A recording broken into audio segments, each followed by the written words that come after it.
Wengi wanakifahamu chuo kikuu cha Kenyatta kama chuo bora zaidi kwenye kanda hii, kinachotoa mafunzo ya elimu ya juu pekee.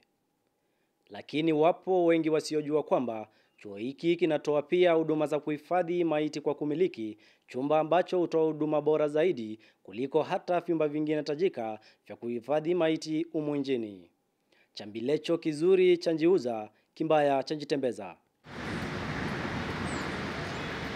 Ubora wa huduma hii zinaonekana kuwavutia hata Wakenya wa tabaka la juu ambao hujulikana kutumia baadhi ya vyumba bora zaidi. Hii leo chumba hicho kilipokea mgeni asiyekuwa wa kawaida.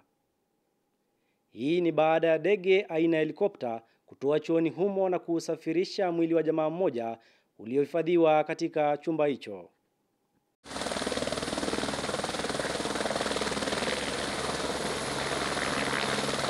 Tunakutana na Daniel Karitho kutoka Igembe ya Kati, kaunti ya Meru, ambaye anasimulia baadhi ya huduma za kufana ambazo zilipelekea familia yao kumleta mwenda zake na ambaye ni nduguye katika chumba cha kuhifadhi maiti cha Kenyatta licha ya uwezo wao wa kifedha. We decided and we want to give him a burial befitting his status. He was not just a common person. My father had 7 wives. And he managed to bring all those kins together. A united family. Mkurugenzi mkuu wa chumba hicho Douglas Derito anaeleza baadhi ya sababu zinazopelekea chumba hiki kutia fora na kuwavutia watu wengi kutoka sehemu mbalimbali nchini.